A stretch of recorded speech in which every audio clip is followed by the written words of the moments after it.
Hello, my lovely supporters, and welcome back to the MJ and Sons podcast. I'm your host, Moonwalker Tanya. Okay, so in this episode, we are going to discuss a new episode that was on Steve Wilkos. I believe the episode was on last week. And, if you've been following my channel for a while, you may know that I did have an issue with Steve Wilkos at one point. Back in 2020, because of the mockumentary, Steve called Michael a pedophile. I tried to email him a couple of times, never heard back, but then I would have been shocked if I did. Because originally, I was going to try to ask Steve to have Wade and James on his show and make them take a lie detector test. But, we know Wade and James would never agree to it, but still, it would have been good proof that way if they refused to take a lie detector test on Steve's show too, because they did refuse when the judge asked them to do it too. But anyway, Steve called Michael a pedophile. I stopped watching his show for like 4 years, and then I thought, maybe I could give him another chance, as long as he doesn't do it again. And as far as I know, he hasn't messed up since. So, Steve, please don't, because I really love your show. Okay, so anyway. So this situation happened between two cousins. The mom has a 3-year-old daughter, and her cousin's name is Harriet. So the mom, asks Harriet to watch her daughter while she goes to a job interview. Harriet agrees. So Harriet is watching her cousin's daughter for a few hours. Then she had something that she had to do real quick. So she asked her boyfriend to watch her cousin's daughter. Well, there's a problem with that. The mom did not like Harriet's boyfriend, and she was told by the boyfriend's relatives to not leave children with him because he abuses children. Molest children, I should say. And I don't know if he was ever convicted. They didn't really go into details about it. Now, the mom claimed that Harriet also told her that he abused children. So why Harriet would be in a 9-year relationship with a child molester and have 2 children with him, which she does, that is beyond me. But anyway. Yeah. So what happened was Harriet made a tape in the episode first. She said, I am here to defend my boyfriend. My cousin is accusing him of molesting her daughter. I had something I had to do. So I had my boyfriend watch my cousin's 3-year-old daughter. My cousin calls me, asks me how everything's going. I said, I had something I had to do. So my boyfriend is watching your daughter. The mom's like, what? She hangs up, leaves the job interview, which is what a good mom would do, goes to the house, knocks on the door. No answer. Starts banging on the door. No answer. Kicks the door. The boyfriend finally opens the door and be like, what are you doing? What are you doing? And then the mom's like, where is my daughter? The mom finds her 3-year-old daughter sleeping on the couch, but her clothes are messed up. Her pants are unbuttoned, her underwear is inside out and backwards. Now, there is one thing that Harriet said in her tape that I want to say at this moment, okay? Harriet says, when I told my cousin that my boyfriend was watching her daughter, she freaked out. She went to the house. She called the police. She embarrassed me. She hurt my feelings.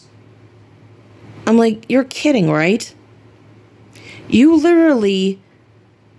were supposed to watch your cousin's daughter, but because you had something to do, she said, I had to go make a run, whatever, I'm pretty sure it wasn't anything urgent.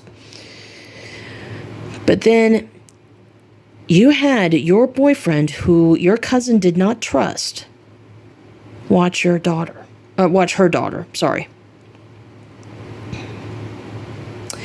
But because the mom followed her instincts, went to the house, kicked the door open, and called the cops, that embarrassed you and hurt your feelings?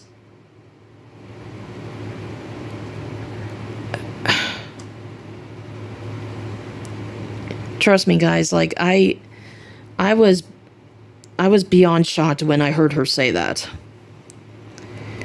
But anyway, then the boyfriend comes out. He was like, I didn't touch your daughter, blah, blah, blah, blah, blah. You know, it was always going back and forth. And you see, I always analyze everything when I hear stories like this. So, obviously, the boyfriend was being accused, you know, by the mom. And he said he didn't do it. It's always the typical thing. So I was like, okay, so I'm staying in the middle for now. So what else can I go, like, what else can I base this on? And then when the mom said that she was knocking on the door, banging on the door, and then had to kick the door, I'm like, okay, that's a red flag. She goes into the house. She finds her daughter with her clothes messed up. Red flag number 2. Then she tries to take her daughter to the car. She wakes up. She knows the mom is upset. Her daughter's like, what's wrong, Mom? And the mom is like, did he touch you like here, or, you know? And she's like, no, Mom. But here's the problem. The 3-year-old girl was asleep. She was not awake when this allegedly happened. So, following her instincts, she called the cops. She did not call a civil lawyer, but she called the cops. And guess what? When the cops arrive and knock on the door, the boyfriend goes out the back door. And I'm like, that's the 3rd red flag. He is guilty. I'm like, there is no way he is going to pass this lie detector test. There's no way. And then they kept asking, when the boyfriend walked out on stage, Steve was like, how did you not know that the police were looking for you? And the boyfriend was like, I didn't know what they wanted. And he was like, well, don't you think that was something that you should know? And he's like, they called me. And Steve was like, wait, the cops called you? And then the boyfriend was like, yeah, they called me and told me what they wanted. And then Steve was like, do you see what I just did there? And then the girl was like, Steve. And he's like, that's literally like the easiest trick in the police industry. You can't keep your story straight. If I ask you enough times to tell your version of the story, you'll change it because you're not telling the truth. And I was like, so much like Wade and James. Yeah. You know? And then the mother was like, why didn't you why didn't you answer the door when I was knocking? And the boyfriend was like, I didn't know you were knocking. But then he said that while she was knocking, he was trying to get his son to stop playing a video game. And then when the cops showed up, he tried to say that he was leaving out the back door to take his son to his grandmother's house. Wait, so you were going to leave a 3-year-old girl in the house by herself? That doesn't sound too wise, does it? But like I said, it didn't make sense. You know, none of it added up. So that's why I treat every story different. You know, I listen to what are the facts and what part of the story does not make sense. So then Harriet comes out. She's still trying to defend her boyfriend. He's like, my man didn't do it. My man didn't do it. And Steve's like, what will you do if your boyfriend fails the lie detector test? And Harriet says, I will apologize. So now we're going to listen to the lie detector questions and results. So, what do you guys think? Is he going to fail the test? Or are we all going to be shocked that he actually passes the test? Let's find out. By the way, he was given the test 4 times. Because to anyone who doesn't know, and the MJ haters love to say that lie detector tests are not accurate, actually they are accurate 90% of the time, and that's why they make you take the lie detector test 3 to 4 times to compare results. But anyone who has done research would know that. So that's why you have to tell the MJ haters that, yeah. So it's time for the results. Okay, guys, here we go. Watch this. We asked you, have you ever touched Tracy's daughter in a sexual manner? You said no. Did you take Tracy's daughter's clothes off? You answered no.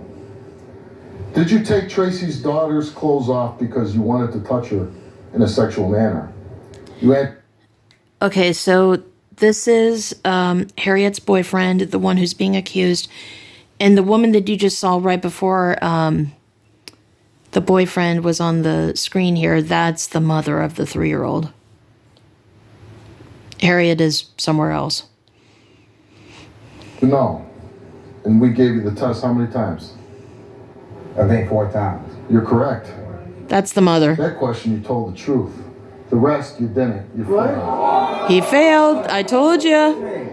You did not tell the truth for having touched Tracy's daughter in a sexual manner. You failed. You did not tell the truth to take Tracy's daughter's clothes off. You did not. You did not tell the truth in taking Tracy's daughter's clothes off because you wanted to touch her in a sexual manner. Let me talk to him. You failed. I didn't touch her daughter. You failed. Those was off your punk ass. Let me go. Hold on a minute. I didn't touch her daughter. Listen, I'm going to tell you something. I'm going to tell you something. You're a liar. Yes. You did something bad. Yes. You did something bad, and that's why you evaded the police. Yeah. And that's why you don't want to tell the truth up here. And I hope that she can go back, and now she can get the police involved. And as far as you, you're by stand. I think he and Uncle Perv Wade Robson will make really good roommates in hell. Now it's time for Harriet to come out and talk to her cousin. Now remember, at the beginning of the show, she literally said on her tape, my cousin went to the house, she called the cops, she embarrassed me, she hurt my feelings. So now that the truth is out, how do you think Harriet is going to react?